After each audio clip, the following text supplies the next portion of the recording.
Hello, everyone, and greetings. Welcome to another horror review. And I'm not my own again. Got the lovely Cameron and Adam here. Always good. Hey, How do I get lovely in front of my name? Put lovely in front of your name if you want. I'm doing it. I'm gonna do it right now. Plenty of loveliness to share around. I have no problem with that at all. Well, here we are. We're going to be talking about Lord of Illusions, 1995 movie directed by Clive Barker, based loosely on a short story, The Last Illusion, from his anthology books of Blood, Volume 6. Hey. Nice. I had to read the whole thing. Like, I couldn't just read one of the stories. I had to go through this from scratch. Oh my god. Yeah, I finished it last night and immediately started from the beginning. So, yeah, I feel you. He has he's a way of writing, doesn't he? That you just get drawn in. Mm-hmm. It's visceral. Like, he has a way of contextualizing sort of the sinews of horror in a way that I don't like. Neil Gaiman can't do that for me. Well, no one can really do it. Neil Gaiman's what he does. Pretentious twat. So that's probably why he can't. I like some of his stuff, like American Gods, but you know, it was like I'm trying to think of the other author that just popped out of my goddamn head. Stephen King is brilliant with his depiction of sort of mystery and horror and just fright. Mm-hmm. But there's something a little bit more deep about Barker's work for me. See, for me, it's like Barker. His is just much dirtier. Like, everything kind of feels like sleazy. Like, you would see it in a sleazy 1970s New York crime movie. Like, that's just how his writing feels to me. And I fucking love it. Yeah, like, you'd run your hand across it and there's like a little viscous. Yeah. You don't know what it is. You just know you need to wash your hands immediately. You probably smell it first and then run. Ooh, what was that? Yeah. Definitely his shorter, like, he's a short form content creator. In contrast, if you've ever read Weave World, that's like his longest book, and you can kind of see where I don't know. Is Magica longer? And Magica is like a hefty volume. Well, so is Weave World, so I'll need to chase up Magica again. It's great. But you can kind of see when he goes too long into a story, he loses himself a bit. Where when he's down to short, sharp, punchy stories, he just hits a nail on the head. Yeah. And actually, this Books of Blood, this is obviously volumes 4 to 6. You see that, you know, a lot of his short stories just grab you, and some daft ideas. Like, the first one's about flipping people's hands, like rebelling against the rest of the body. And you're like, it's a completely bonkers, daft idea, but it bloody works. Yeah. But it reminds me of something like Bruce Campbell would star in. Yeah. Yeah, definitely. Taking over. He did that in Evil Dead. Like, that was the whole thing. But that was even back in the day, like through the 80s, not even Transplants was still considered science fiction and horror, and that part of your body still contained the soul. So there's still that bit of lingering lizard brain stuff, you know, back there that you can tap into. Even reading it today, because obviously it's quite a few years old. Just a little bit. But this story, like, we'll have to say, the book and the movie are two completely different stories. Mm-hmm. Yeah. I was telling you before we started that I listened to Clive Barker's commentary about the Lord of Illusions film, and he was saying that he used the story as a point of departure rather than trying to depict it on screen, because what he was able to sort of put together in the short story form was the seed of an idea that he then allowed to grow, and he really stretched his legs and demanded a lot from the studio for the film that, you know, they ended up cutting, 15 minutes worth of really solid gore and sex scenes that contextualize the actual motivations of characters that you don't need in the short story, but were incredibly important for the film. And so he had to break out of it in order to really tell a great story, in his opinion. And you also shared some of the deleted scenes on your channel. Yeah. Which was like lots of penis. It was kind of hinted at, but then it's just straight in there. This is definitely one of the few occasions where the movie has enhanced the written material. It's normally the other way around, that the movie's always lacking, but not in this case. Yeah. It's very rare to see that. Definitely reminded me almost like 1408, where I love that story, but that movie fucking blew the story out of the water. Was that John Cusack? Yeah. Yeah, I know we're not supposed to like him because he's a dickbag or something, but I don't fucking care. I'm okay with him. No. Unfortunately, that's a problem. That's most of Hollywood. Yeah. Wait, why is he a dickbag? What do you do? I don't fucking know. What does everybody do? Like, they all fucking molest each other or something. Besides the puppy killing and stuff, you know? I mean, yeah, fucking douchebags. Well, I mean, that's how you stay looking so young, is you bathe in the blood of the innocent. Oh, man. In Hollywood? Yeah. I mean, just in general. Throughout all of his travel far and wide. The point you just brought up there, Adam, Clive Barker and movie studios don't have the best of times together, do they? It's a strange relationship. Yeah. Yeah, what he wants on screen, he sees immediately in his head. He's able to even draw it out as an artist. Mm-hmm. But as soon as that's shown to the corporate executives, they freak out and they think, well, the American audience can't handle a screw turning into someone's head. But if you just show the screw before it turns into the head and the screw after it turns into the head, then you're fine. Or they can't handle seeing a demon perched at the end of a bed in a flashback scene in full color. But if you desaturate that color, no problem at all. It's like, what the fuck are you talking about? Yeah. There was this TV series back in the day with Rick Mail called The New Statesman, where he played an MP, a member of parliament. Mm-hmm. And there was just one episode where all these politicians and lords and stuff, every day they would be talking about the filth of pornography, and every day they'd go into a room to watch it, and be kind of, oh, shocking, filth. And next we have, midget clown porn with strap-on dildos, disgusting. And they're all, you need to watch it all to make sure it's really disgusting. I mean, that's practical. That's I know what I'm doing after this show. Yep, already got the midget strap-on porn typed up into my my browser. Yep, I got a VHS. These are the top 10 movies. Do you know, one day when we decide we've had enough of these channels, we'll just fucking throw a load of that shit on and just mess with people. That's the day we've said, do you know what? Just going to cancel ourselves. Here you go. Yeah. Well, it's like one of those. Best there's an episode in What We Do in the Shadows where Nandor. No, it wasn't Nandor. It was I don't know. One of the vampires was this huge fan of this sort of Fix It Up show, and there was an episode of the Fix It Up show that was just a huge gaping asshole. Laszlo, thank you. Mm-hmm. It was a big gaping asshole for like the whole episode, and no one ever called in or anything. No one even complained, and Laszlo was like, "Oh yes, I remember that. It was great." It was like Nick Kroll's character was trying his best to sort of just tell everyone to fuck off, and no one cared. They're just like, "Yeah, we accept it." God, I need to catch up with that. I got as far as where Guillermo is a vampire slayer, and he met up with this vampire slayer group, and then he accidentally killed all the vampire slayers. And was that season 3 or 4? I think it was 3. Yeah, that was 3 introduced. Yeah, I think I've got up to the end of season 3, but I can't fucking find it over here.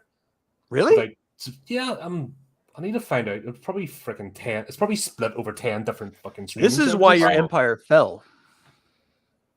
This is why you could not. We decided to become fluffy and soft and give it away, and then you gave us all the big brain energy, and then left everybody else there.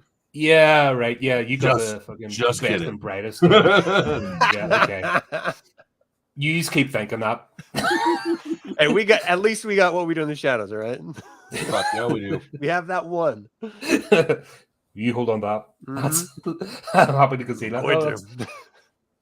There's another one I was watching, Let the Right One In, the TV show, and it's only got one fucking season available. And you're like, what? So you probably have to go look at another streaming services to find season 2, and it's like, what the fuck? It's just becoming pain in the arse. That's one I've been wanting to start, but at the same time, I fucking love the original movie, so it's like, I just don't know. Nah, it's a completely different show. I've never been able to. We're going to be talking about it next week, actually. up with a couple of guys. Is it really worth the investment of time? Because I can't sit through the film at all. Like not even 20 minutes. No? Yeah, it drives me nuts every time. It's so fucking slow and it's stupid, ugly kid. I can't. But see, the thing is, you gotta wait. It takes you a minute to get into it, but as soon as the snot starts coming down, you hang on that like, oh my god, is it gonna fall or is it not gonna fall? And that's what keeps you drawn in. All right. Yeah, we'll be having fun with that one next week. But back to this, let's talk about the book first. It's a strange story.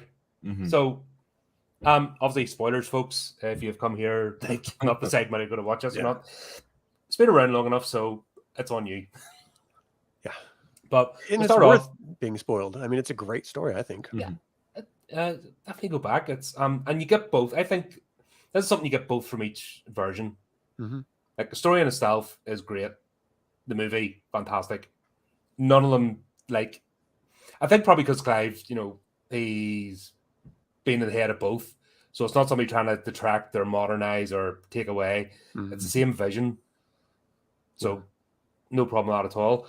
But the first one starts off, Swan is already dead. His illusions went wrong. But in this case, it's the minions of Nyx who have done this. Mm-hmm. And it's all I didn't get any Nyx in this story. No, he's referenced in the background. You don't actually encounter Nyx. Yeah, there's something called the Castrato, which and it's the gulls, the Gulfs, whatever. Yeah, that's like those the are the group. bad guys. Yeah. Yeah. The Gulfs. Gulfs, there we go. Yeah, but I think I just fucking read it last night. Kind of swore to, it's like the upper, like the whole John Wick thing, the table above the table, to the fucking breakfast table, to the fucking dinner table. Yeah, hierarchy. Yeah. What will be on in John Wick 5? Fucking the bedroom bedside table. Who knows? But yeah, you've got that shadowy concept. You don't actually meet the cult leaders as such, but the deal's done. Swan sold his soul for the powers, and they made this deal that when he dies, if he doesn't perform this certain ritual, then his soul's theirs, and that's what the whole book's about, battling for Swan's soul. Yeah. Interesting story in itself.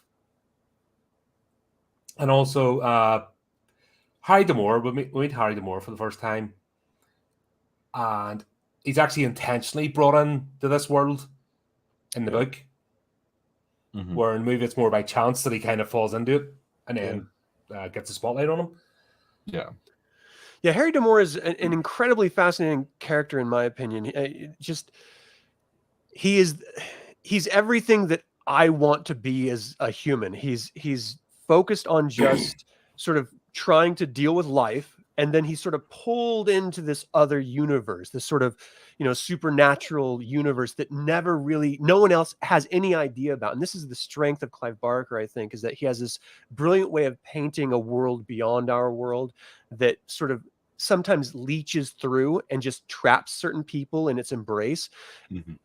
Harry D'Amour, he starts off as just a PI in this very noir sort of sense, and then ultimately is drawn into this supernatural world and becomes almost a warrior, and almost an unwilling warrior for to foil all of Hell's minions. And it's Hell itself that's trying to strike back at him with all their might. And then he sort of breaks into this world of magic, which Clive Barker refers to as the art, and he gets tattoos to protect him from all these demons throughout his career. And he turns into this wonderful foil for Hell. But it's that leeching through the fabric of reality that he is sort of susceptible to for whatever reason. That's what I love so much. It's that Cthulhu dark ones, that are indifferent to our existence. But once you start, becoming aware of them, it starts to drive you mad. That's Harry D'Amour. He's being tortured by what he's not able to understand completely. And he just happens to be talented in helping other people through the crazy without ever really fully understanding it. It's so great as a character. And you get that humanity with him as well, which is rare for protagonists. Yeah. You get that whole nobody should have to die. Why, when somebody's indifference to human life, he's all very much no. People's lives are important, and even in the movie, that's portrayed actually very well by Scott Bakula. Yeah. Let's talk about the hobo cultists at the start of the movie. What is it about that's cults? Definitely who I want. Don't know how to fucking clean up after themselves. Yeah, that's your complaint. Is it they're filthy? Yes. If you're gonna I just hate squatters. Yeah. Like, honestly, I was scratching the whole way through that initial scene. I was like, fucking. And that sofa in the middle of the corridor, and there's all sitting. I'm like, oh god, there are people sitting in that. What the hell? Yeah. And probably doing other things on it too. Yeah. Doing plenty of things on it. It's crusty. Shit. Yeah. It's a crusty. It's both hard and soft and squishy at the same time. It's like brand new carpet that you step on and it just crunches a little. And you get that nice comfortable crunch. I could actually hear, like, nobody sat on it, but you just hear that. Oh god. Yeah. I have some incredibly uncomfortable experiences with couches. I was hanging out. This is wildly inappropriate, so just stop me. Hell yeah. No. Yeah, go on. I was a kid hanging out at a buddy's house. I'm not going to name his name, so I don't want to embarrass him. But he was like, hey, but what does his name rhyme with? That Bile. So we were just in, we always used to do sleepovers and just play like Middle Earth role-playing games, and like we'd do these games where he only had one pair of boxing gloves, so we'd each put one on, tie our hand behind our back, and start beating each other up. That's just how we entertained each other. We get those like Barbie house like poles that like held the house up, and we'd put a towel around them and smack each other, like fight each other and stuff. It's just how we rolled. Anyway, one night he was like, hey, my buddy of mine lent me one of his porns. You want to watch it? I was like, yeah, hell yeah. There was no internet. So I was just like, yeah, I want to see a naked girl. Fuck yeah. So we were just two dudes watching this really weird porn together. I mean, it got to a point where a girl was like poking a dude's butthole. And I was just like, this is a little too weird for me. I mean, I grew into it, but as a kid, it was too much. So I was like, I don't think I really want to watch this. And he was like, everyone masturbates, right? I was like, yeah, sure. He was like, so I kind of want to. Do you mind going in the other room? I was like, okay. And so I go to the other room, and then he comes out. He's like, it's your turn. I was like, I'm good. I'm okay. This is getting a little uncomfortable for me. He's like, all right, well, you can go ahead and sleep out on the couch. I go and sleep on the couch, and it just smells like cum. It's just this. I don't know if he was like glazing it for me, or if he went between the cushions, or what his method was. But his method of disposal was the sofa that I had to sleep on. It was fucked up. So I intimately know his fucking odor. Oh man, that's brutal. I was a little kid, but I mean, not like little, like inappropriately little. But at least the one thing, if you find yourself down the glory holes, you'd be like, hey buddy, remember me? I know this cock. I know the yeah. That's the viscous we were talking about earlier. This took a turn. All right, sorry people. Sadly, Mr. Barker liked a wee bit too much of that, hence why he's not very well these days. So, yeah. Should have regulated himself. Because I love the man. I think he's great. I think everything he's done, I'm a big fan of. Do you know think will happen? Even Rawhide Rex. Where he's from Liverpool. I mean, I can appreciate even if stuff is horrible. It's not his fault if someone he didn't make that one. I don't think. Rawhide Rex. Yeah, he did. He made that. Yeah. Oh, I didn't know that. I know it's his story, but I didn't know. No, and he directed it too. Oh, poor guy. Yeah. Bless his soul. No, where he's from, Liverpool, is one of the most deprived fucking cities in the UK. Oh, really? And really reserved. Like, the UK is a very reserved, conservative country. He did not direct it. Okay, that's what I thought. But yeah. I had to double check that. I'm like, wait, that doesn't sound right.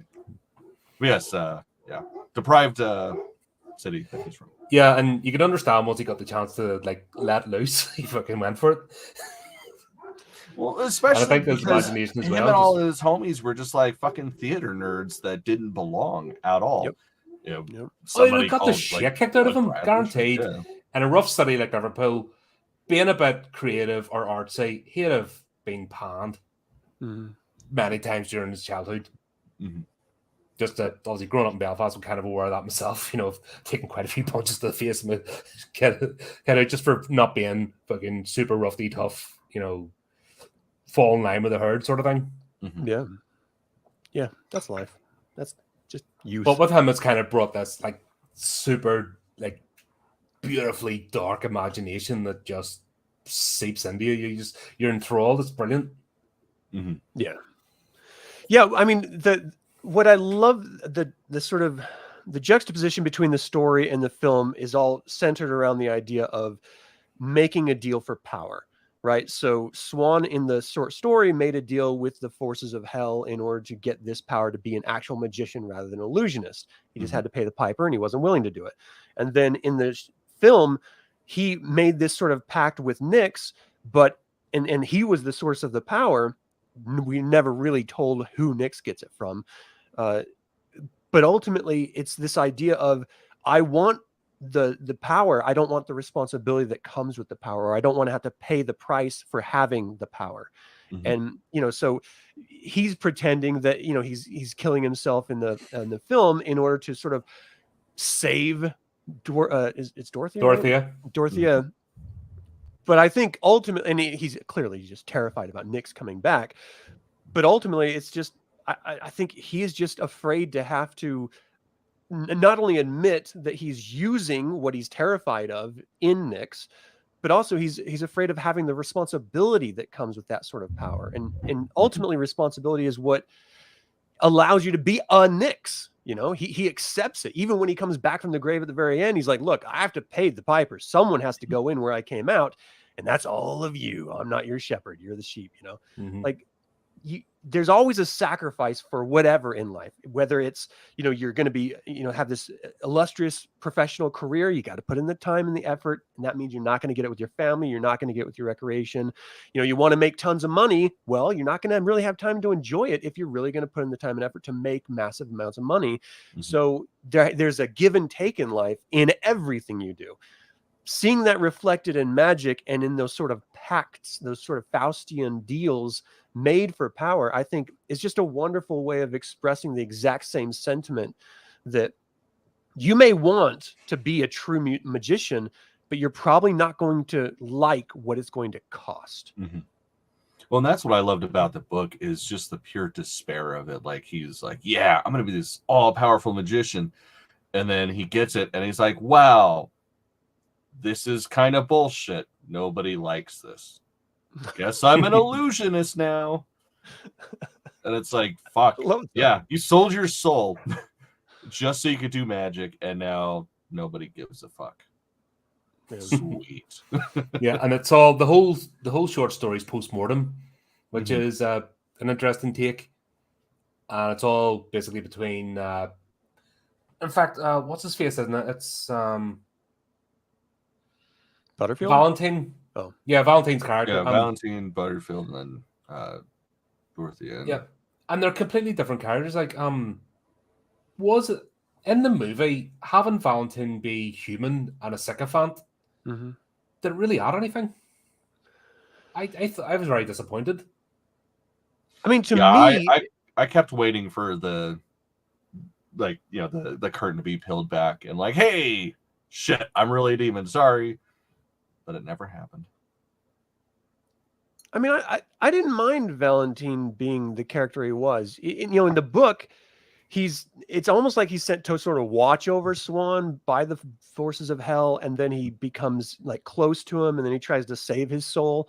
In the story, or in the film, he's just another illusionist who is just not as good, and he recognizes the power in a Swan, and so he sort of attaches himself as a sort of a consigliere, or, you know, sort of like a seneschal or something.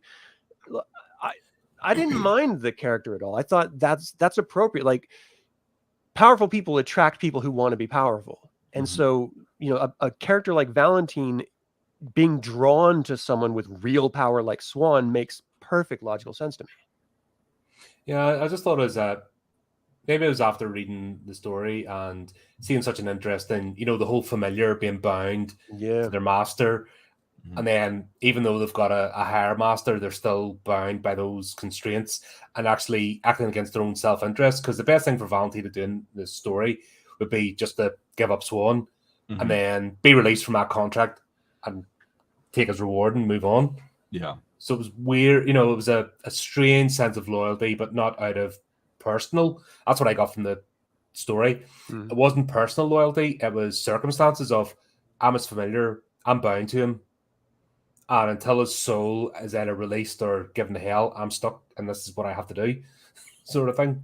Wow, I had a totally different take on it. Yeah, I took it as pretty much the opposite of that. Like, he wanted, like, it was pure desperation that kept him around, because once he died, he could have just fucked right off and let the Gulls come in and take him. Yeah, and that would have been better for Valentine. But that he would was have been like, better for... I'm gonna stick here to the end to make sure that they don't fucking get him, because this was the best person for me. Like, he took care of me, he cared for me. That's how it came across to me. Maybe I just looked at the whole familiar aspect, and the binding, right, and an obligation, and he was even, he'd sort of brought it up. I should have maybe taken a few notes for the quotes, but he had brought up a few quotes that he was fighting against his own nature because of the contract he was bound to.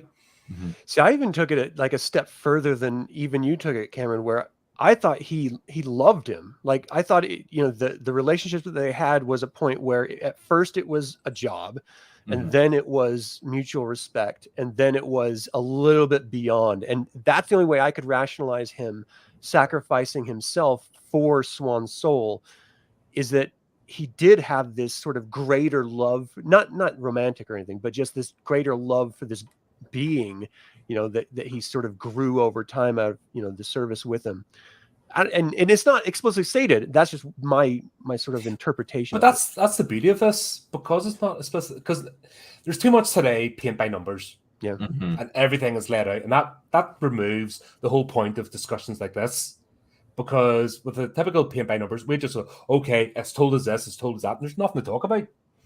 That's the beauty of imagination, and that's where the written word is always going to give you that bit extra, as opposed to a medium like film that lays a lot of stuff out.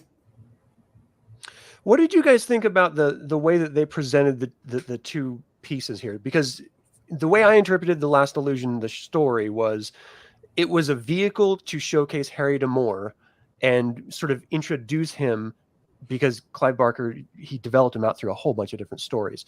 The film, it felt more like a vehicle to express the idea of a universe than specifically Harry to me.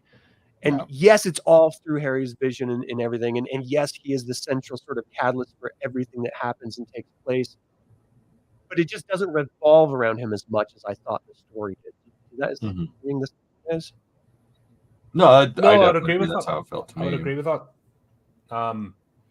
Yes, because we're some time had passed in the book between the exorcism incident in New York before Harry getting this job. Where in the movie, it's basically straight after the events, like mere days had passed since the exorcism. And the only reason he went to LA was to take a side job to basically get his head cleared and get away from it for a minute. Yeah. And then he accidentally fell into this world. It was actually through Quaid, his introduction to Quaid, that brought him into this, or else he'd have completely passed this by. Yeah. But in the story, he was intentionally called by Dorothea because time had passed, and not just from the exorcism incident, but he had a few since then, where the movie inverted that, because they said he had a few and then the exorcism incident, but it was the whole thing with the child and saving the child's life from the demon and the fallout from that actually brought him into the world of the magical. I would love a short story about that. Just a film. That's a strange thing, because remember way back I was asking you about Harry D'Amour and was there a series, and there isn't. He's just like, Barker's went to all this trouble developing this character, and he's only piecemeal put him in the various stories. There's not an actual Harry D'Amour series. Right. And I don't understand that. I almost feel like that makes it more special when there is a little sprinkling of characters like that. Like, as cool as it would be to have an actual series of this guy, like, because he's fucking dope as hell, like, it does kind of lend a little bit more mystery to him. Like, you make up a lot of story because we don't have a lot of story. Yeah. I mean, he was pretty heavy in the Great and Secret show and the sequel to that called Everville. And then he was sprinkled in some other short stories and stuff. And then, of course, we had already reviewed the Scarlet Gospels, and he was in that as a pretty big deal. So, you know, he has these cameo roles that remind us that, yes, this is Clive Barker's special character, and he doesn't want him to go away. And so we know somehow he's going to sort of come out on top, but he's going to suffer for it. And that's another reason why I really like Harry D'Amour, is that he's not a superhero. Yeah. He's literally just a guy who gets his ass beat every encounter, and he's just, it's his will and his desire to help that is carrying him forward. And it's definitely not the money that he's not making, it's not the torture that he's experiencing. Despite all of that, he still keeps moving forward in face of insurmountable evil and odds. I love him. It's great. It still maintains his humanity, because he there's every opportunity to become the typical grizzled, you know, weary with the world. Like, he's the mirror opposite of Constantine, for example. Yeah. Oh. You think about, you know, that's the two comparable characters, Harry D'Amour and Constantine, but Constantine's world weary, burnt out, addicted, you know, chain smoking, like almost wished himself to be dead, where Harry D'Amour maintains that spark of humanity still and hope. Yeah. Because it's easy, as you know, it's easy just to become despondent with the world, and never mind supernatural, but yeah, we're there. We're, you know, I mean, we're way over that. That line's way behind us. Yeah, definitely. You know, that mountain was climbed fucking decades ago. But Harry D'Amour's still on that line, waving, said, "You can still come back. I believe in you." Which is it's refreshing to see in a heroic character these days, because so many heroic characters are deconstructed. Yeah, and because that's the trend at the moment, and it's nice to actually see a refreshing somebody with hope. Yeah. I might think half a second before pressing that button if I get my chance. Reading Harry D'Amour a few times. Only half a second, though. What do you guys think about the difference between Dorothea? That was a strange one. She was in the book, she was a pragmatist, and she was showing loyalty to somebody who showed her kindness in her world as a prostitute that doesn't get shown very much kindness. So somebody actually saw beyond that, showed her kindness. Pretty woman thing. But she returned it instead, like most women, just, oh, thanks very much, and shitting the person. Yeah. You know, she actually had loyalty afterwards, and she's never fully understood the world in this short story. Yeah. Where in the movie she's fully aware, because she was a youngster that was kidnapped. Yeah. There was a great line that Clive Barker noted that I wrote down. He said that it was the least powerful person that had the only power to kill Nyx. Like, no one else could do it. Swan was the most powerful person, like, logically in magic, that could face up against Nyx, but he wasn't powerful enough to destroy him. He was a little too intimidated by the reality of his master. But this imprisoned girl, out of everyone, was the only one that could actually kill him. And that was an intentional choice made by Clive Barker to just show that it doesn't matter who you are. You can be the most seemingly underrepresented individual. You can still be the hero in the moment. You know, all you need is every dog has their day. All you need is a gun. That's exactly it. All you need is love or a 45. Greetings, hey, Chris. Welcome. Welcome to hell. Yeah, I feel like I liked her more in the movie. Complete departure from the book, but her character felt more well-rounded and shit. Whereas in the book, she almost felt like sort of a secondary character. Like, she was there constantly, but you didn't really give a shit that she was there until the very end, when she was because she was possessed, right? Or was that just somebody? I don't know. That's what bothered me about. Don't know whether she was it was a mimic or she was possessed. You know, yes, that's the thing that I was having a hard time with, because of course the questioning aspect was when he's like, oh well, he was a great magician. She's like, fuck yeah, he was. And he's like, I got you there, motherfucker. He was an illusionist. Yeah. We were very staunch about that. It's like, was that because something possessed her and they don't know, or is it just wholly a different creature? But yeah, it's like she didn't get interesting really until that point, and that might not even been her. Whereas in the movie, like I love that character. I wanted more of that character. Yeah. I loved her, the actress too. That played her. Yeah, she's fantastic. So good. But we'll not talk about X-Men, but Hemlock Grove. I didn't mind it. Hemlock Grove was the first season was pretty good. It got weird. It went to weird places. She was good. Yeah, she was always good. There's that moment that you're talking about, Cameron, that really sort of like struck me is she wanted to save Swan's soul the whole story. That's why Harry was called in. And then at the very end, she's like, no, let's give it over. And so it was either that doppelganger, or she turned on him, or she learned something that then convinced her, if I'm going to exist, these demons need me to help them. So I've been given the awareness to know that, no, this is actually magic. There are actually demons, and they're going to take his soul, or they're going to take mine. So I better look out for number one. We got to remember she was a working girl originally. So is it just her looking out for her own self-interest, or is it, she was killed and they took over her body, or, where did you each land on that?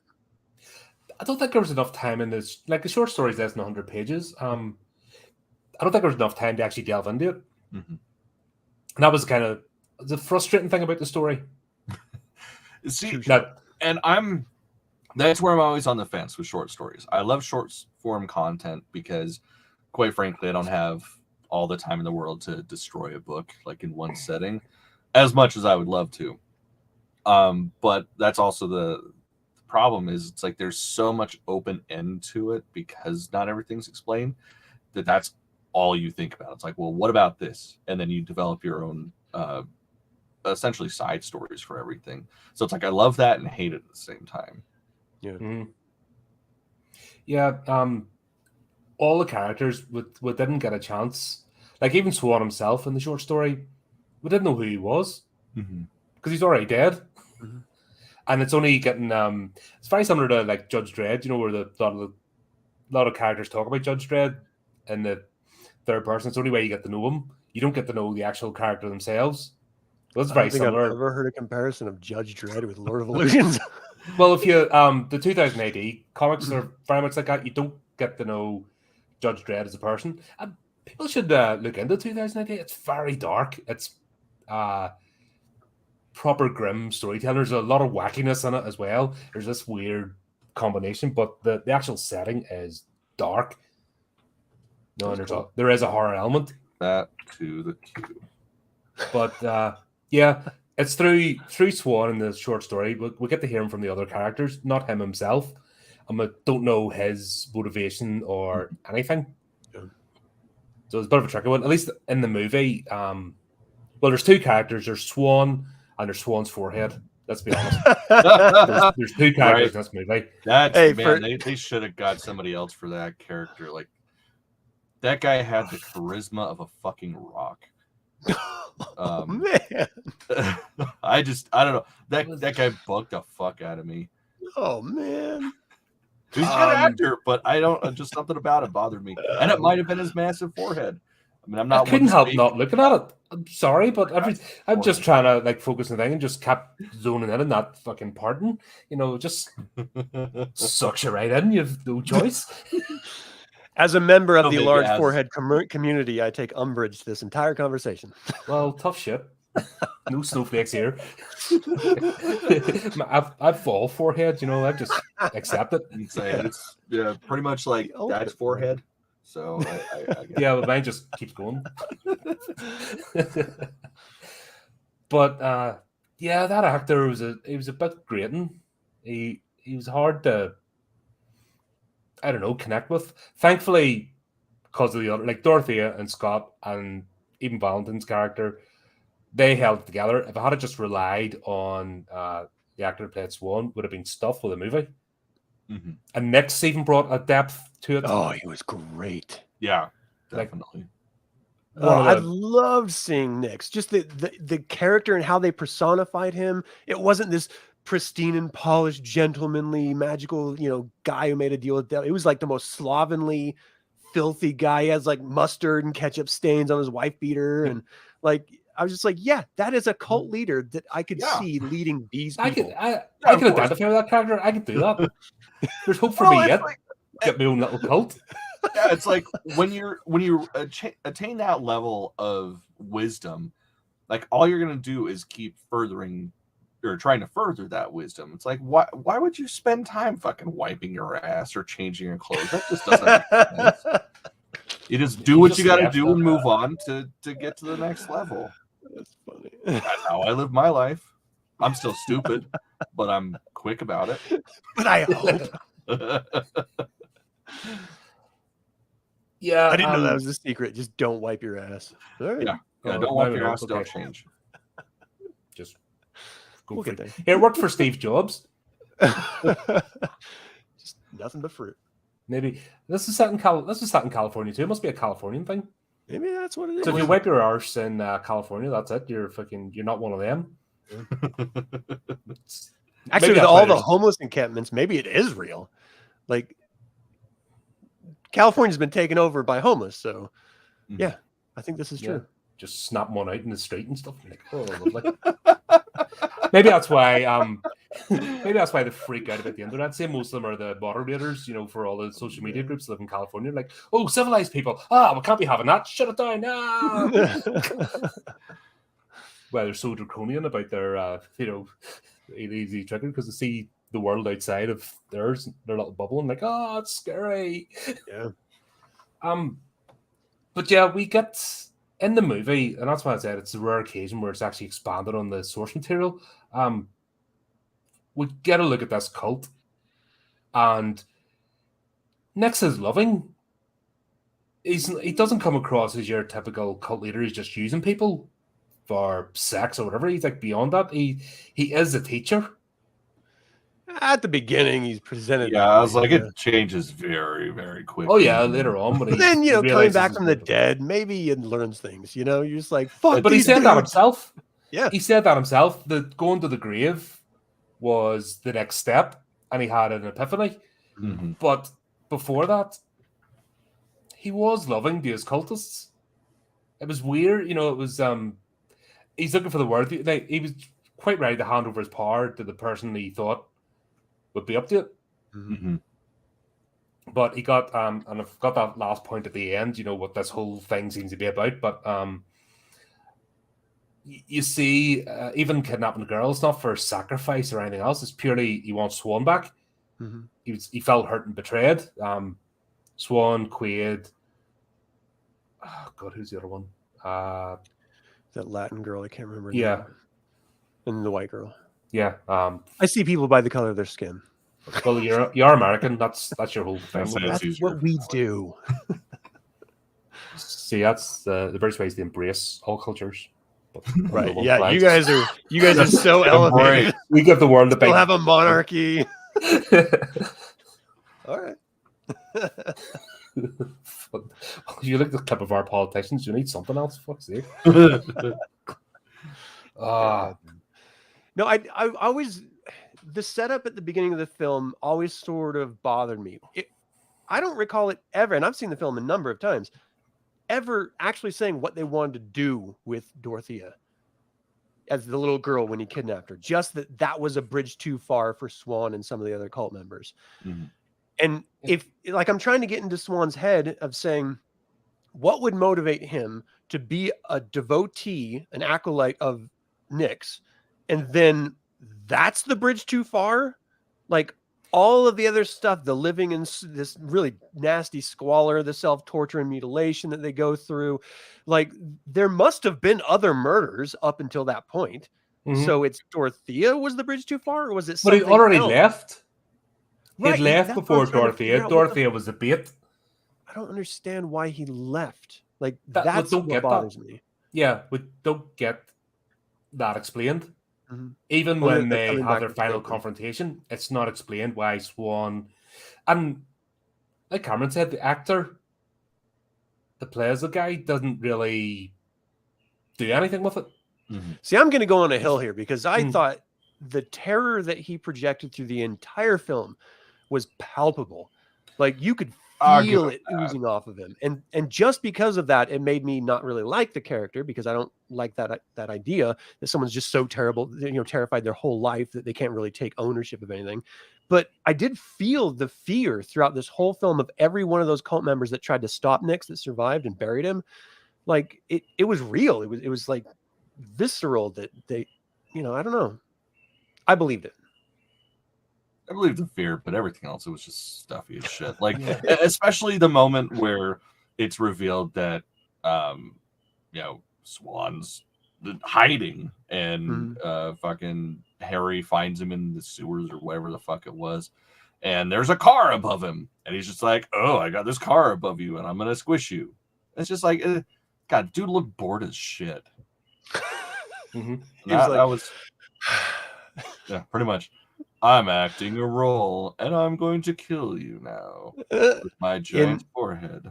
In the commentary of that scene, Clive Barker was saying, I had to make a choice on how to present that vehicle, and I'm not happy with how we ended up, but it was either I buy the baboon at the beginning, or I spend the special effects money for the car.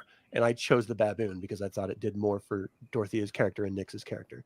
I was like, interesting. Okay, so that's why it felt a little flat, because he had to make a sacrifice there. It was unintentional. No, but just the way the scene was played. I need to listen to this commentary. I fucking love commentary. Yeah, make a part 2 of this.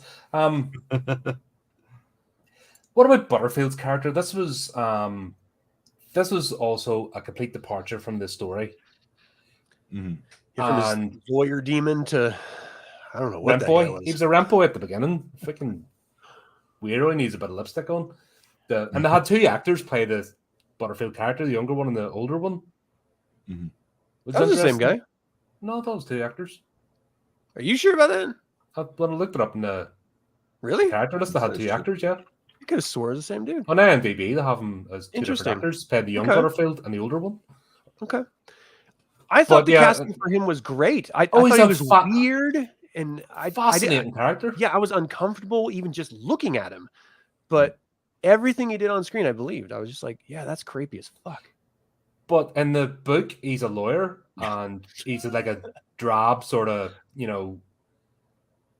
I wasn't inspired by Butterfield's character in the book. But in the movie, fuck, he takes it up to the nth degree. Like, that's just something that revels in what he does.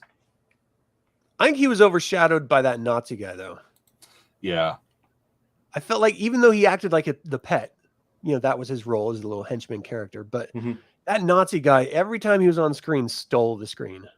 Well, I mean, it's kind of hard not to when every time you're on the screen, you're just screaming at the top of your lungs. For sharpened teeth, getting your ass handed to you by Harry. Yeah. Like that dude, and the door scene, like the clawing through the wood. Oh my god, that is one of the most intense scenes I have seen in a movie. That is great. That is math. That's why you don't do math. The more you know, kids. Need the graphic. But yeah, even as a side character, and he had something about him. But it's why horror movies tend to be I think because of the cameras, they tend to be very slow in movement, so on. But he proper went for it with the door. Yeah, and you saw it, and it's like, wow, it's not that often you see that. Ripping the door apart. I mean, just that entire set piece of the fortune teller's room was amazing. And, of course, the action of the I don't know what that character's name is, so that I'm just going to call him Nazi. The Nazi's like breaking through. Harry's like, shit, I got a little jujitsu, and like uses his own momentum against him, throws him into the window, and then just punches him out. Get that great little spiral as he falls and hits the ground. I thought, like, yes, that is. And then we see Butterfield like hightailing it out. He's like, "Fuck this, this guy." This guy's not messing about. Yeah, I thought that was great. But that's what also made the Moore's character brilliant as well, because he's faced with this is mad shit, but he still has that pragmatism. Right, I'm still a street, a street cop mentality, or an invest, as in shit. Right, it's time to get the jukes out and go for it when he has to. But he's not a what is that, an overpowering or violent person by nature. It's not his first port of call. Yeah, but when he has to, that's it. He goes for it, and he didn't come off well. He got bit, getting bit. Yeah, and it was just a brutal scene. I mean, that's where he's literally getting his ass handed to him. You know, I mean, he's this guy's clearly on drugs, or he's a superhuman or something. Whatever it is. He took that superhuman serum that Hitler wanted to develop, and he's just like fucking up like everyone around him. But Harry can step to him. Harry can deal with it. He's going to suffer, and he does suffer for it, but he still faces it and stuff. Oh, my wife's calling. But I think the real strength of that scene was that wonderful action set piece, and then it goes straight to the fortune teller with all the knives and scalpels or whatever, all cutting him up and ready to die. And he's like, "I'm dying. Let me read your fucking palm." Right. If you were in that situation, would you let him read your palm? Fuck yeah. Really?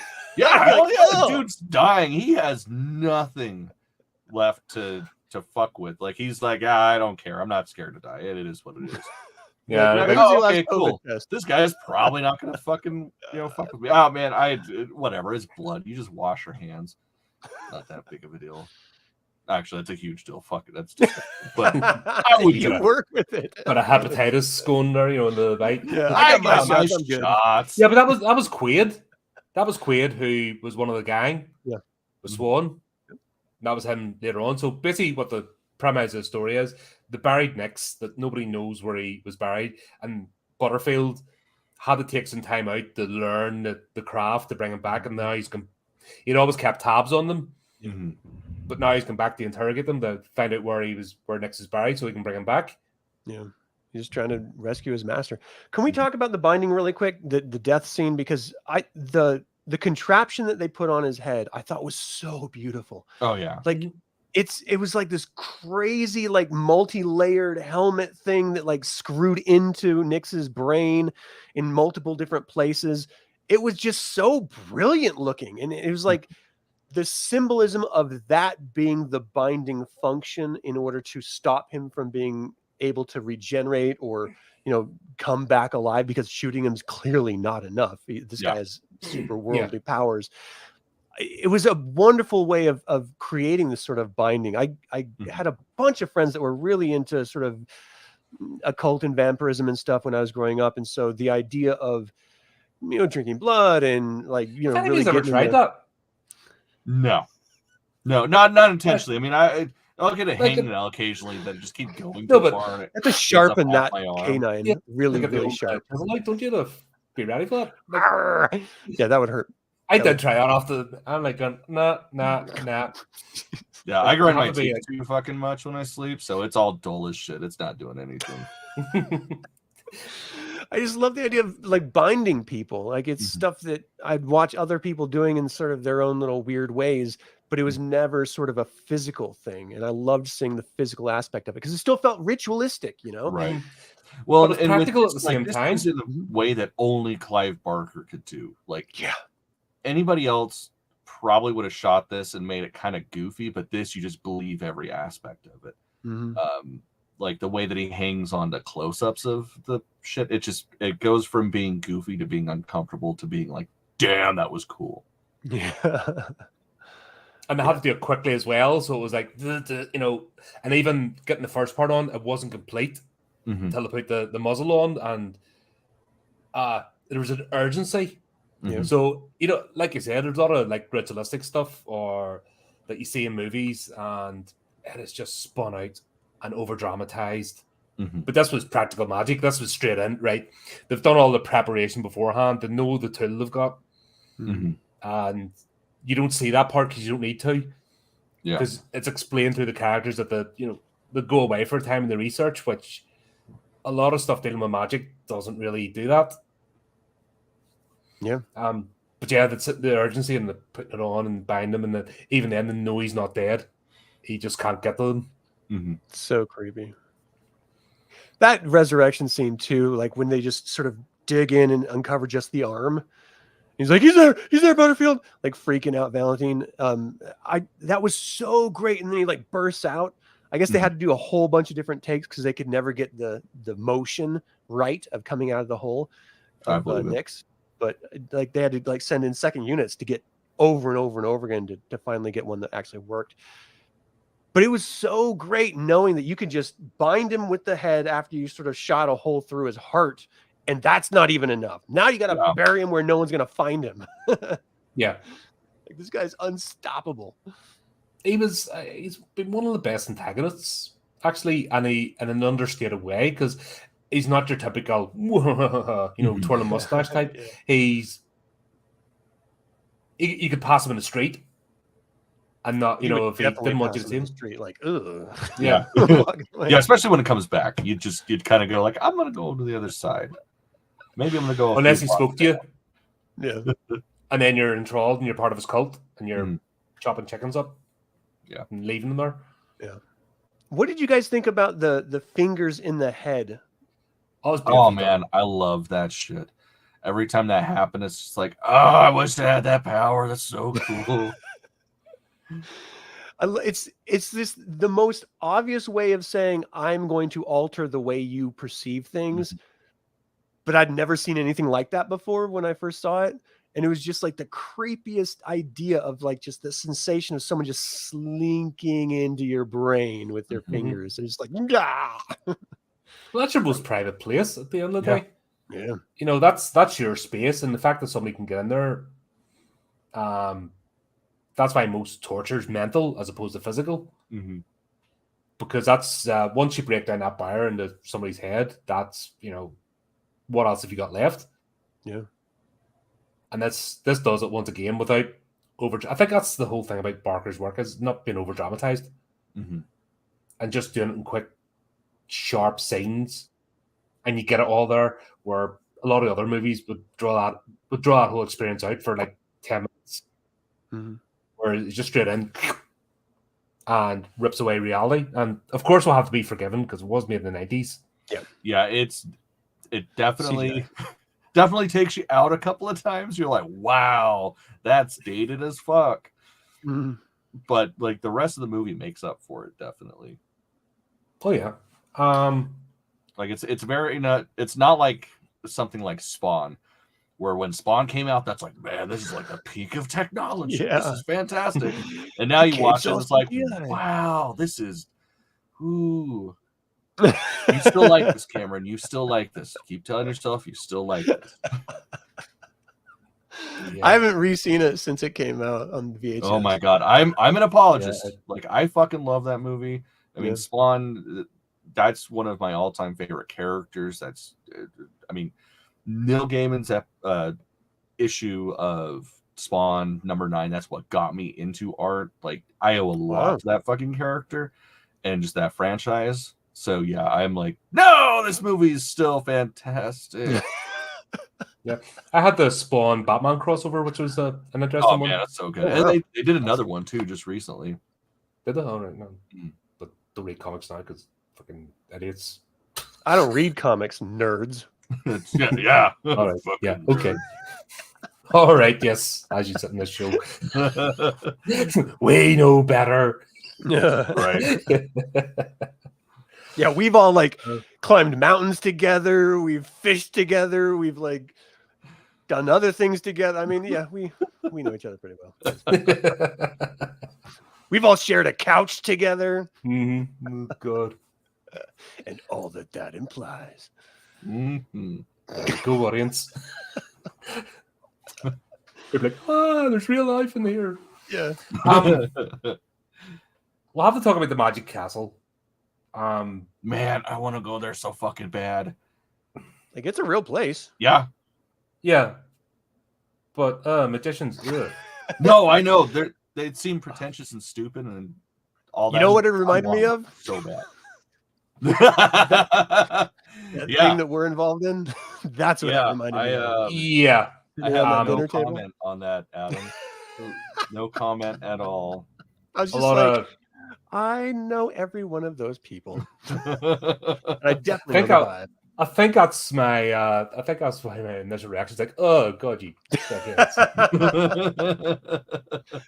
you're trying to find the one or two cool people, a bunch, and amongst all these fucking tits, all trying too hard, way too hard. But the magicians, who the fuck sits and does magic tricks at a bar where everyone's a magician? Like, what the fuck? Practice makes perfect, Colin. I am the great. Yeah, okay. And I'm also the great. 10,000 hours. Just in case you forget him. You're hating it so much. Like, fuck this magic castle.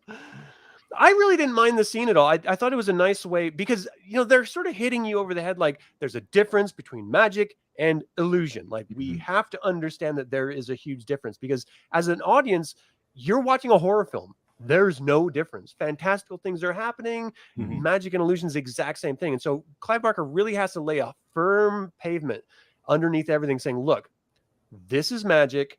This is illusion. You need to be exposed to the illusion side of it to fully comprehend that Nyx is something else. Like, all we saw of Nyx up to that point was a little fire illusion thing. Yeah. That was it.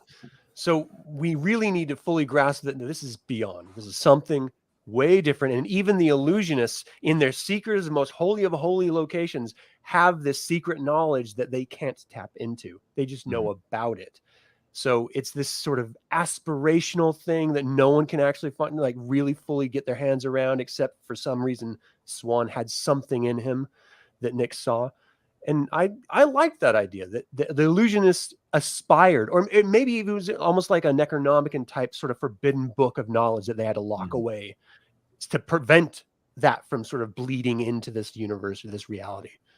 And Swan, as we discover, only has a fraction of the power of Nyx, but with that fraction of the power, he rubbed all these idiots up the wrong way.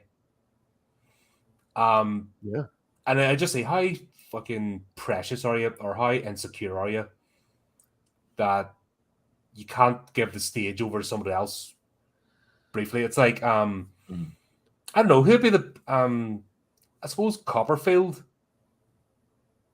would kind of be, would you say he's like one of the better magicians of today? Yeah, Blaine's a bit weird. Blaine, he's more of an endurance person nowadays. Than actual magician. Magic. But like in terms of magical spectacle, would you say Copperfield would be like the tip of the pyramid? I'm not really in that world. I would assume so, but I don't know. I used to be when I was younger. You see, I grew up obviously with Paul Daniels and obviously the old Penn and Teller stuff. Right. I'm not too fussed on them now. I do like magic, as in trickery. I love the sleight of hand stuff. I do love a spectacle. Yeah. But Cardone is great with that. You always have there's always a tip of the pyramid, I mean, you understand that.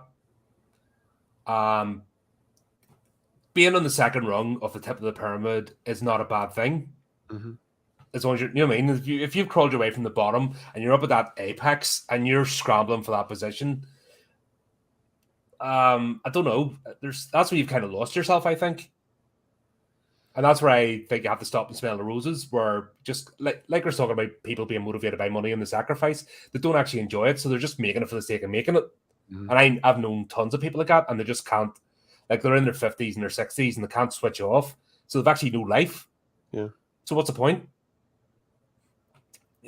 Once again, there's people forget about balance. And I think these magicians represent that lack of balance. Yeah. Interesting. They're so wrapped up in their little worlds and one-upping each other and being like having a little group of sycophants in a special table where somebody else is in a special table and there's only about fucking 20 people in the whole thing. Yeah. You're like, what's the fucking point? It's a weird pecking order too. Just the way that it's all presented. And he's all pissed off that they brought Harry at the table. He's like, you brought in a reporter. Well, I just love how he's the voice of reason and shits on everybody. Oh, nice accent. Where's it from? Brooklyn? Oh, just such a... It's just like, God, that's great. So great. To have that outsider come in and just be like, man, you guys are all fucking idiots. Yeah, I see right through this charade. Yeah, because this is the man who's actually been tainted by magic. Mm-hmm. And he's like actually, yeah. Yeah. He's like, I've seen the real thing and you ain't it, son. Mm-hmm. I'm sorry to tell you. Yeah, there's a few, I mean, there's only a handful that are up there. But Blaine, I don't know what he kind of went off track. But you can kind of see them all sniping. And here's another world. I might be going off on a little tangent, but if you watch fucking Chefs, they're the same. Don't get us started on Chefs. Fucking the pretentious, bitchy, fucking pointless people. Mm-hmm. The thing is, you have that with any industry that strives for a form of excellence. You know what I mean? Mm-hmm. I mean, you don't see that amongst bus drivers, but you do definitely see it amongst chefs, magicians, any sort of artist industry, tattoo artists even. Oh, yeah. I've known fucking some terrible. Really pretentious people. So, like, named Cameron. But other than that, yeah, real very much assholes. So. Actually, Cameron's one of the most laid-back tattoo artists I've ever met. I'm just kidding. No, don't give a fuck. It's like, yeah. you sure you're a tattoo artist? You're not acting like any of the other. No, I've just been faking it for 20 years almost. That's my secret. Is I don't actually do it. I just pretend that I do it. He lets Jesus come into his body and take it over. Yeah. The machine just floats. It's like, yeah, just do it like Swan, man. That's what he's done. He's got the machine. He's tossed it from hand to hand in midair, and then if one of the customers goes to tell, he brings in the baboon. Well, looks like someone's going to get their blood tested. Yeah, good times. Fun. Yeah, I just thought it was a weird dynamic, but the way he explained it, it makes sense. The whole illusionist and the fact that Swan, being the charisma vacuum his character is, and only being a fraction of what Nick's is, still managed to rub all these people up the wrong way. Mm-hmm. Yeah. It just it was an interesting dynamic that he brought in, and he never really bothered. Like he wasn't even interested in being part of that group. I never got Swan's motivation for being an illusionist and actually putting the spotlight on himself. Yeah. So that's a great point, because it feeds into the why did he leave the cult in the first place question for me. Mm-hmm. I don't fully comprehend this character. He abandons the source of magic for a reason. He comes back to stop Nyx from killing Dorothea and binds him and buries him. And then he goes and uses the same exact magic to become insanely wealthy, but he's terrified the whole time. So he's afraid of the very thing he's exploiting for success. And then when it comes back, he sort of abandons it and fakes his own death. Yeah. Or in the book, right. In the book, he's made use of the power and he doesn't want to pay the piper at the end. Mm-hmm. And he's trying to get out of a clause in the contract, which Butterfield's trying to enforce. Was it Valentine that was trying to save his soul out of respect? Because I don't know that Swan cared at that point. Did he tell Valentine that he wanted him to save his soul? Yeah, sure. He's the one that laid out the instructions that his body had to be cremated and immediately. Yeah, because remember that the contract was that so much time had to pass, or else so if he had burnt his body straight away, he would have forfeited the contract. So lying in state for 3 days or something had to happen, because that was the trick. Because that was going to give Butterfield and his minions a chance to actually grab his body. Yeah. And that's what the whole race against time thing was. Yeah. Hence why Damore was brought in. Yeah. That's what he was brought in to do, was watch the body, wasn't it? Yeah. I'm sorry. Yeah, that's why he was brought in. But Swan definitely cared. I mean, that was his last great trick, was rising from the dead to protect himself. And he had charms, and you mean in the movie? Really see it in the movie. No. In the book, he had charms because he and is protections. Mm-hmm. But yeah, he that was his last illusion, was him rising from the grave and protecting himself while he's on fire and shit. And then as soon as everything was done, that's when his body laid down and finally burnt. I got to read the story. I just read it on Monday. And that's a little hazy to me, the Inferno scene of it. But yeah, I mean, I was a little hazy about his motivations in the film because it didn't really develop it. And that kind of bothered me. There's nothing in the film. Mm-hmm. It's just sort of like, that's the catalyst for everything, but we're not going to explain why. Yeah. Yeah, the book actually did a better job, even with Swan not technically being in the story. Mm-hmm. Yeah. Like, Swan was the idea. Swan has already passed. And you're getting, like I said, through a third person perspective. Mm-hmm. In the book, we've actually got Swan. Or sorry, in the movie, we've actually got Swan, but we get no payoff. Yeah, it makes for having him significantly less sense. Or, yeah, whatever.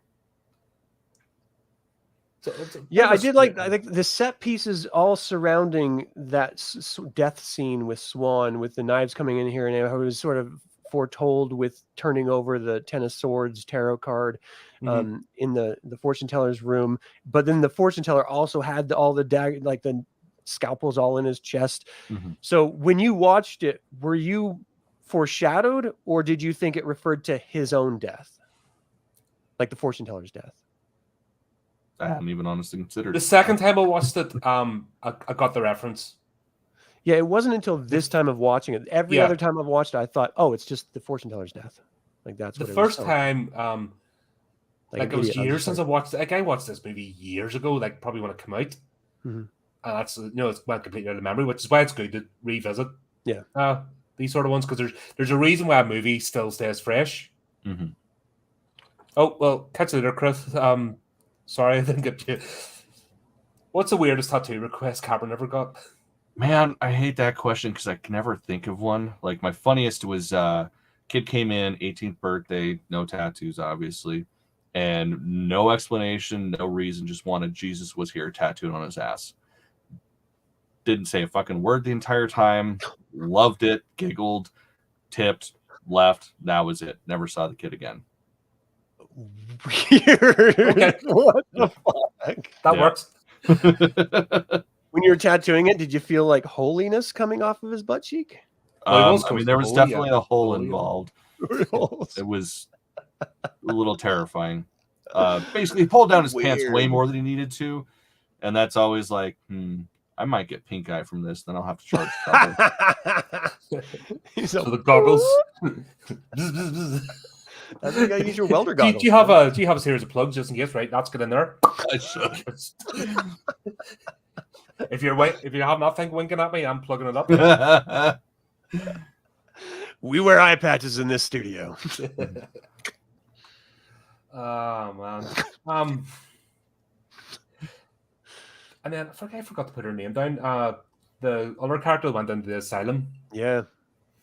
She portrayed better, I think, the terror. For sure. She really like even better than Dwayne.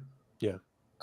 He was kind of resigned to the fact, and he had embraced the other side, and he was more of a sage acceptance, like, okay, I'm done, don't care, but I'm fulfilled my role now.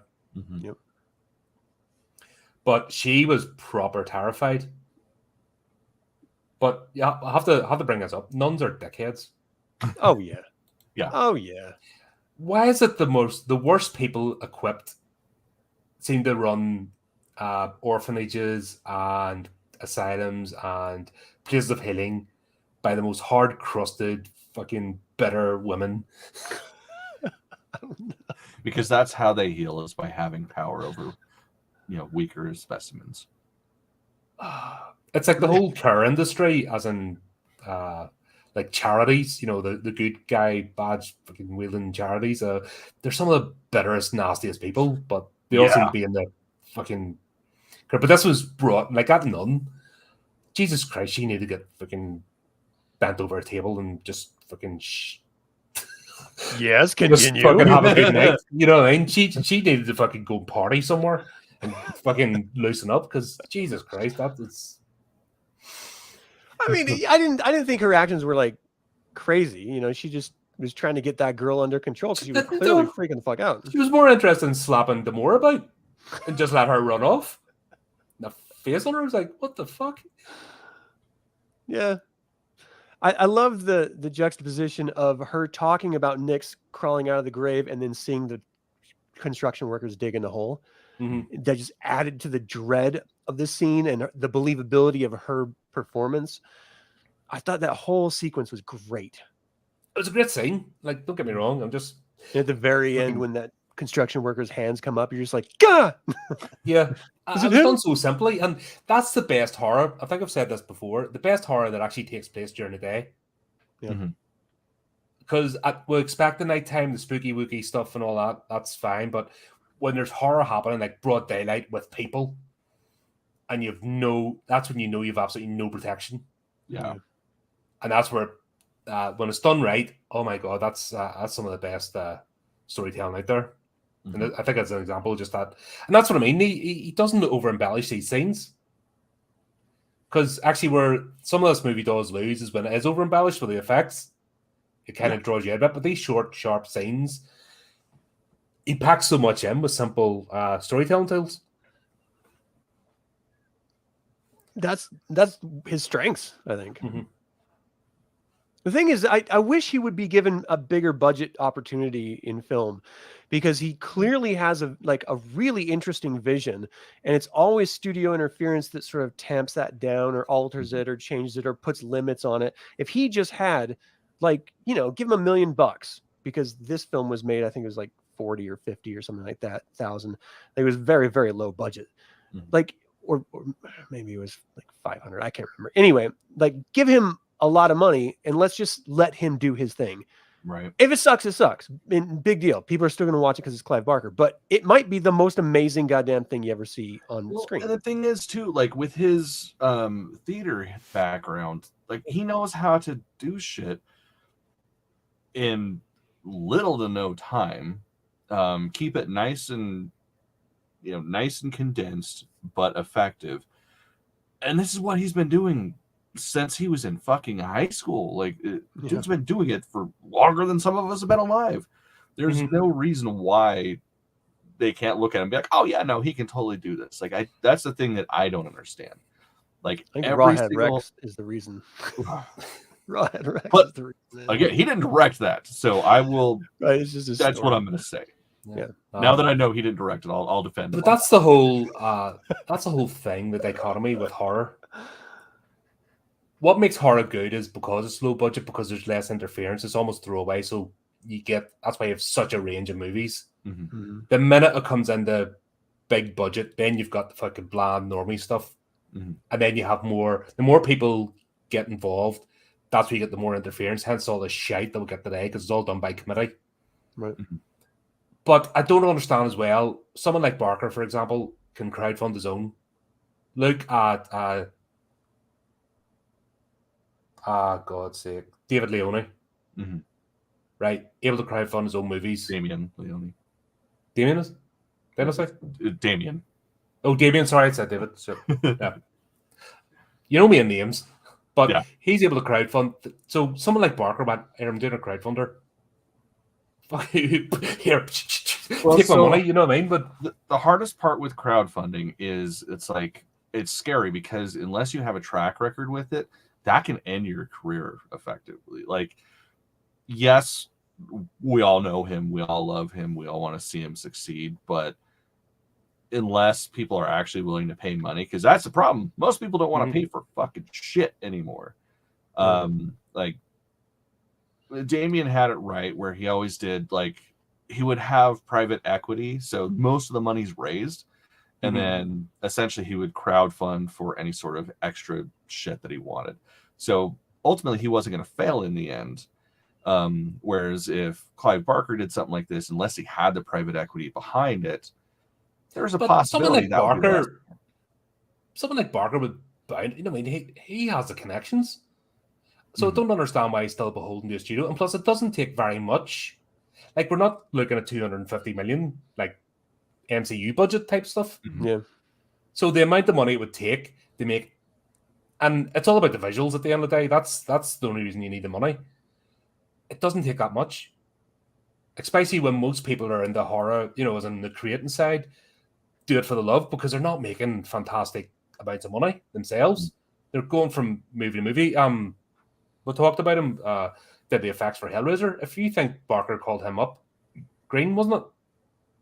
I don't remember. The special effects guy. I mean, he stays with that franchise for the love of it, not the. He actually damages his own career sometimes by sticking with it. But you think if Clive Barker went, here, I've got $1 million, let's make a movie, he would have the people behind him. He's built that loyalty over the years. So it would not be seems like very it could, difficult. for sure. Mm-hmm. I mean, he's dealing with health issues, and that's why he's, you know, it takes a lot to put a film together. But, you know, so I don't think he's capable at this point. Well, it's a bit late now in the game, but yeah, he's had the ability to do it. Well, in someone with like him, the biggest problem is that if you have someone else take over for him on his behalf, you know, they take the story or maybe even the screenplay, they're not going to have the visual aesthetic that Barker has. And so when they're forming these scenes and putting them together, it's not going to look the same. So you really need it to come right from Barker in his, and we've seen that with the other short stories or books of blood stories that were made absent Barker's influence. And even the Hellraiser ones, they don't quite hold that same super tight story, insane imagery, great mythology. It doesn't really hold up as well. Yeah, but unfortunately now, like I said, it's just too late in the day for it to happen. But he's one of the few people that would have had the opportunity, but they seem to be stuck in that. Remember to tell you about this perpetual cycle that people get stuck in and then they don't know how to get out of it. Yeah, he's linked with the studios. He thinks he has to be beholden to them through his career. He's been burnt by them too. So I don't understand. Someone like him he'd be the perfect person to be an independent. Yeah, but he did it. Yeah, maybe it's a lifestyle. Maybe, like I said, coming from his background, going to LA, maybe turned his head a bit. Who knows? We'll never know. You know what I mean? Because that's his business. Right. We can only speculate at the end of the day. Such a shame because I think we all say with Barker, there's so much potential there. We could have had such great cinema. It's never going to get realized. We'll get a bit of it. We'll get a snippet. Like we've seen what it's like, even with the limitations, what we get. And you can watch a movie flipping 20 years later. Yeah, and still talk about it. You know what I mean? That's powerful. Oh yeah. Saxophones and sex. Let's talk about that. Yeah, it just goes hand in hand. What is it about? Like in the book, he instantly falls in love with Dorothea. He's like, I want some of that. And it was a bit more of a gradual, you know, Damore's character's like, oh, who's that? You know, and wouldn't mind. And eventually they get on. But there's something about the old saxophone playing in the background, you know, just adds to it. Telling you, man, it's the 80s. I blame the Lost Boys. Yeah, exactly. Chainmail shirt. Yep. Saxophone. That scene kills me in Lost Boys every time. I can't watch it and take the show seriously. Well, I mean, God, like think about the season finale of season 2 of Res Dogs. Like that was just perfection. Yeah, that's true. Wow, I took that serious. That's so great.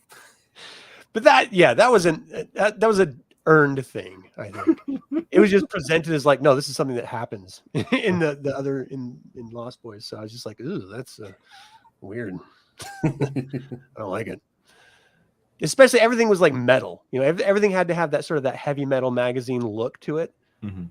So they're like, let's get a really big muscly guy, put him in a chainmail shirt, and have him play saxophone. What the fuck? How would that ever go together? And then they do it. It's like, all right. Yeah, it's good choice. It's funny. That's Joel Schumacher for you. Let's be honest. There were some like really great callbacks in this too. And Clive Barker was saying that he was doing callbacks to old 40s and 50s noir films in the aggressiveness between Damore and Dorothea, in how they were sort of like almost straight up fighting, and she told him, fuck you. And then he sort of did that whole manly thing where he comes up and he grabs her and pulls her close and then plants that really violent kiss on her face. And Barker was like, you know, people didn't really like that. It doesn't really hold up. But I was doing a callback to older noir films that was the vibe. And so that's why I did it. And I just wish that there was an audience that really sort of bought into it. And the whole time he's saying that it didn't work, I was like, I thought it worked perfectly. Am I just a different generation or something? Because I bought it. Did you guys buy it too? Well, yeah, of course bought it, but we're also a different kind of viewer. We're not like passive movie fans. Like it's something to watch if I got nothing else going on. Like when we watch films, we dissect it. We go into the annals of history and consider every single aspect of a fucking movie and everything that came before it. At least I am that way after the. Absolutely, definitely more since starting this channel. Like just flicking a movie on for background materials. Just like I've got to the point now. If it's not something I'm going to watch, like I know within 3 minutes, it's like off. But before I would have just played it and probably not remembered. Yeah. But now I like kind of know, oh, this is going to be shit right off, or I'm not going to even want to watch this. But yeah, but that was another thing the studio had the whole problem with the Boar's character, or the whole setup of it being like a Dick Tracy, Sam Spade type character with dark magic. Yeah. And that's, for some reason, people can't wrap their heads around, or the people with the pull the purse strings. Exactly. Can't wrap their head around it because they just want cookie cutter, straight up slasher movie, straight up supernatural. They can't deal with intricacies. And once again, that's why the movie industry's went absolute rat shit. The entertainment industry in general, it's crap now. Because too many of those sort of people they're creatively bankrupt and they won't step aside. Even though they've made their money, it's about power and control. They won't just move on. And they're gatekeeping and holding it still, whatever their vision is, which is no vision at all. Yeah. I wanted to bring and now we're seeing that even as far back as the 80s, 90s, this has always been a battle. Yeah. I want to bring up this point because I think studio executives think of horror as a genre, and most people in the world think of horror as its own genre unto itself. But the truth, in my opinion, is that horror is an attachment. It's a sort of expression of genre. So it's not unto itself. You can have, period pieces that are dramatic and exciting and romantic, and you have aspects of horror mixed in with them. You can have children's films that are, you're laughing and giggling, and then you throw in some elements of horror. So horror is a sort of a sidecar that elevates an existing genre rather than, in my opinion, a genre whole into itself. You can have sci-fi in horror, fantasy in horror, drama in horror, romance in horror, and it all works brilliantly. I mean, Death Becomes Her is the most over-the-top, goofy, fucking campy, comedy that there is, and yet it has massive elements of horror overshadowing the whole film. And God, just the poster. Yeah, just the poster alone. It's so great. And so it bothers me when studios are like, no, if it's going to be horror, it's got to follow this formula. And in this particular instance, like, no, this is a noir film / mystery. We need to infuse it with Barker's horror, but let Barker just tell the noir story, because that's the backbone of the whole thing. Well, and part of the problem, that's the death on this channel. Yeah. But part of the problem, and this is just from listening to different filmmaking podcasts, different commentaries and stuff, but sadly, a lot of it boils down to how the fuck are we going to make a trailer out of this? Like famously, Hatchet, there was no trailers that anybody could be happy with, because if you play up the horror element of it, like the traditional slasher element of it, you go in and there's nothing but jokes in the beginning. You're gonna be like, what the fuck is this? Are they just making fun of the thing? And then on the flip side of the coin, you show a lot of the comedy elements, and then you go in and there's like actual gore and actual suspense and shit. You're just like, what the fuck? I thought this was supposed to be a comedy. It's and then another movie, not horror related, but another one that suffers from that same thing was Office Space. Like, that's one of the most brilliant movies ever fucking made. How do you make a trailer of that? And it's like that tends to be a determining factor whether something's going to get, the Marvel movie status pushed out and supported versus just thrown on a streaming service and kind of forgotten. And the whole Office Space, if you like everything of that's out of context, if you haven't watched the first scene, that leads everything to that character, being the way he is. If you miss that first scene or gloss over it, you miss the whole context of the movie. Yeah, absolutely. But that's what we're talking about, the difference between the general movie-going audience and the actual fan who is invested and wants to know. Basically you have to be invested in storytelling.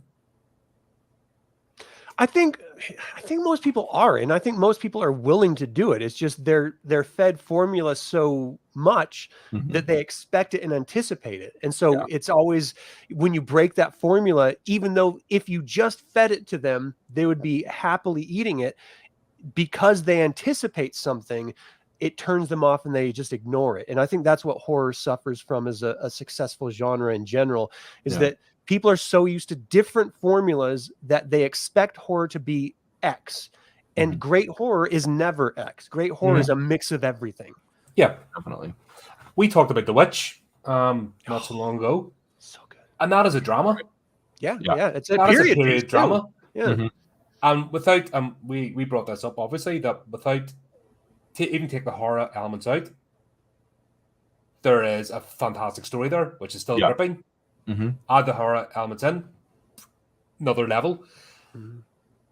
With this movie, if we took the horror, the supernatural, let's take us to maybe a wee bit of a thought process here. If we took the supernatural and the horror elements out of this movie, what type of movie is this? Oh, it's a straight up noir film.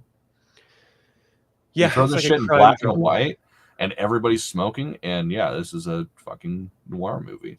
There's a version of this where it's just the score, no talking, no nothing, just the film and the score, and you can watch that instead of the commentary if you want, and it's great. That's dope. It's beautiful. Like the fact is, this was actually quite disappointing, this version, but it was only one available. That's the one I got. I wanted to get the Blu-ray, but that shit's sold out. Oh, really? Fast. Yeah, this one only has the commentary. That's the only options. Yeah, I know that.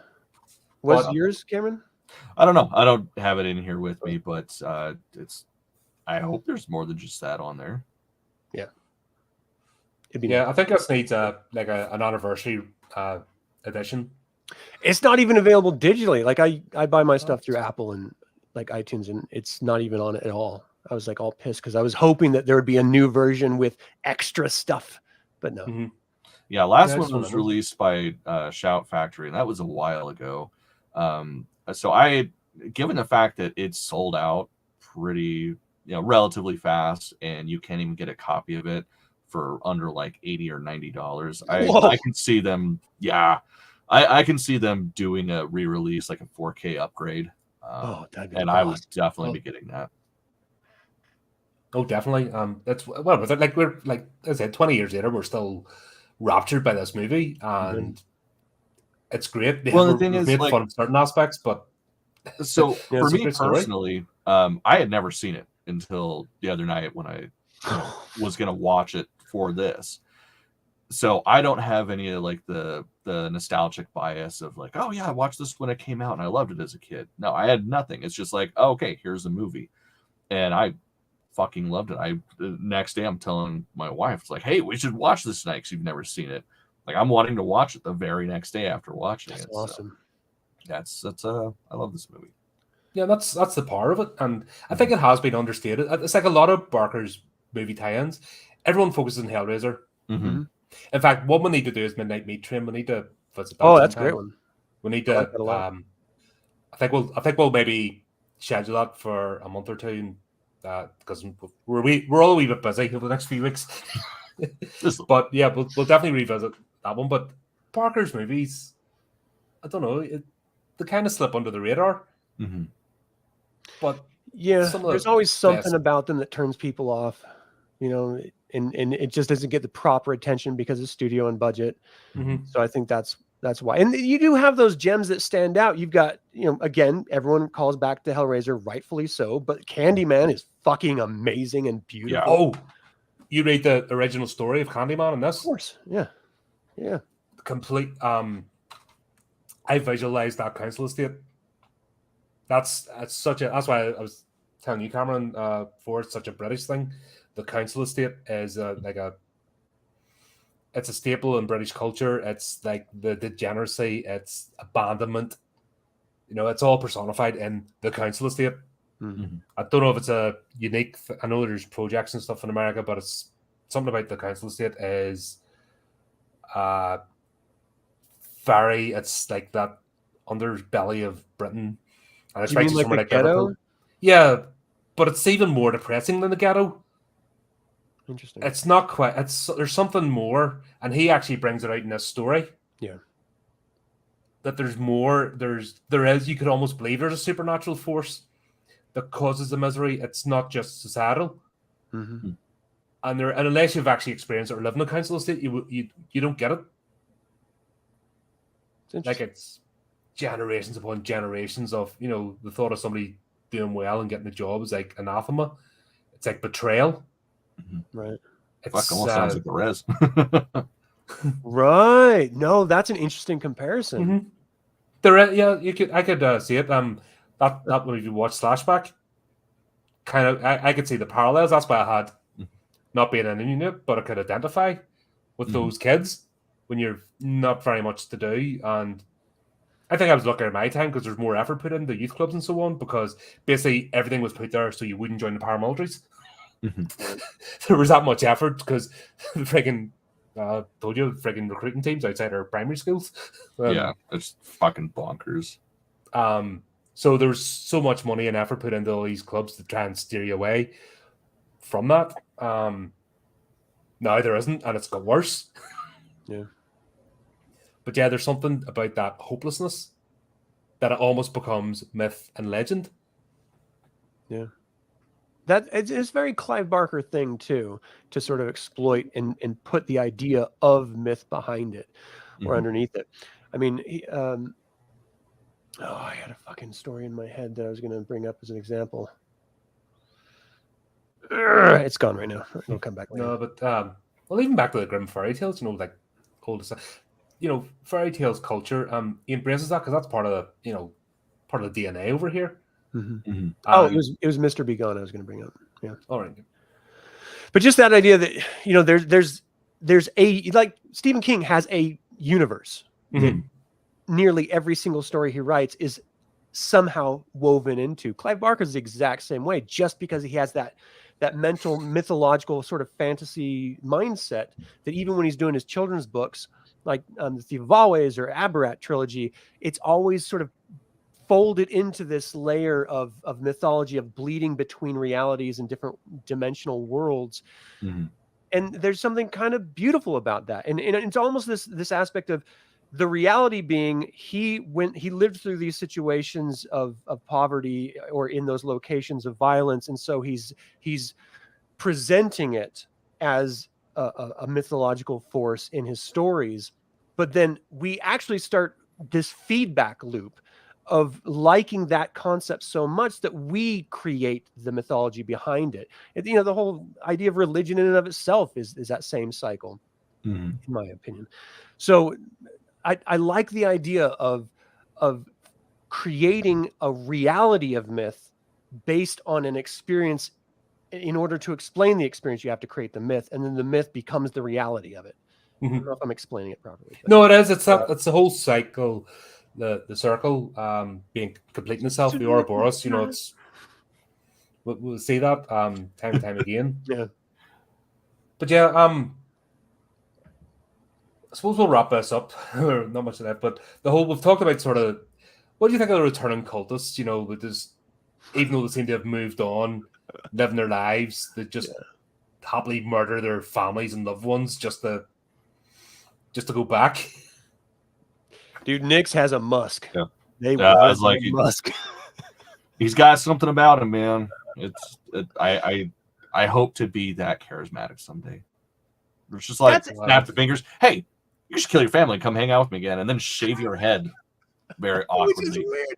Horribly too. They're like yanking it out and ripping it out and cutting it. It's just like almost screwing each other at the same time, like some weird scissor infused orgy. It was someone get these people a Bic. And they're coming back as like having so many years. What was it, 13 years or something away?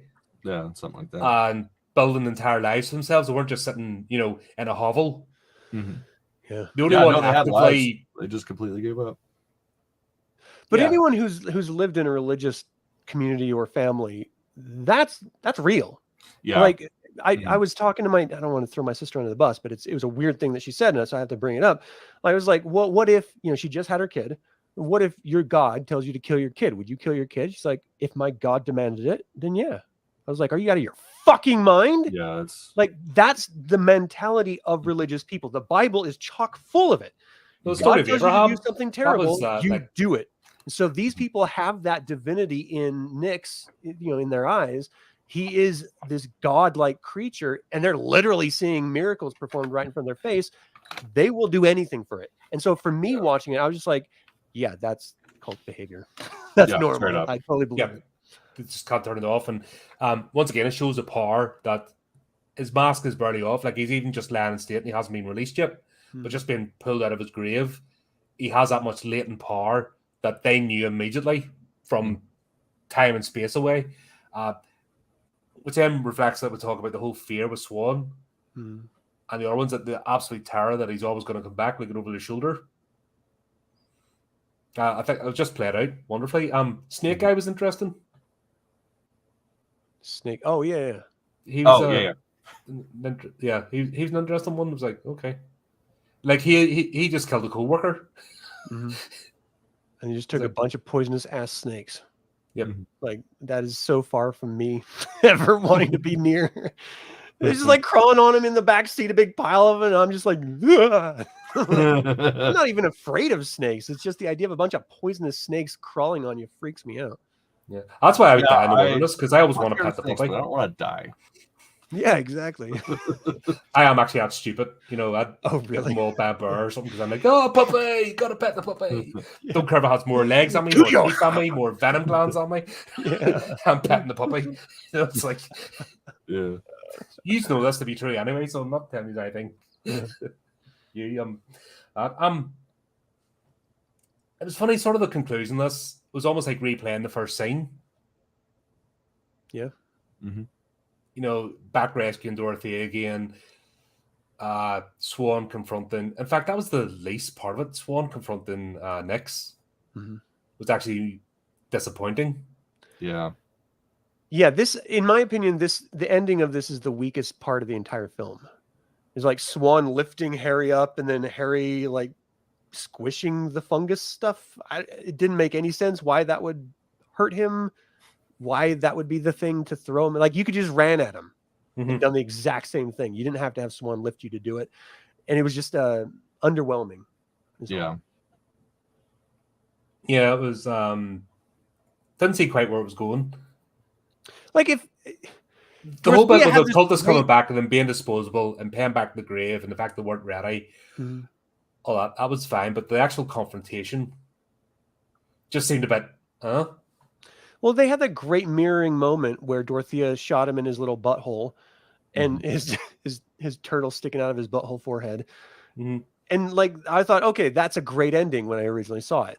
Like, she killed him in the first time, she killed him the second time, he's dead.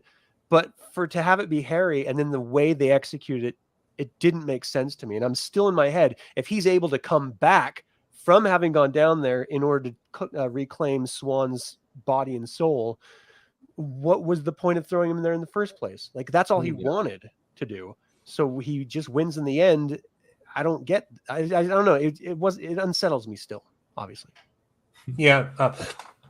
That's where kind of, like I said, I didn't really know where it was going or how they were wrapping it up. But just up until then, it was all making sense in his return. But that whole final confrontation scene is still kind of what's happening here. Yeah. Shame. Bit of a shame. Yeah. But all in all, the film was great. So yeah. And that's what kind of final question point to bring up. Is this whole story a tale of unrequited love? It seems to be the underlying tone throughout this when you kind of see the different characters, especially I think Butterfield and Nyx is the perfect example of this. It's definitely unreturned love. Yeah. I don't know, that I saw that note and I've been sort of tossing it around in my head, like what would be the underlying theme of this show and the book.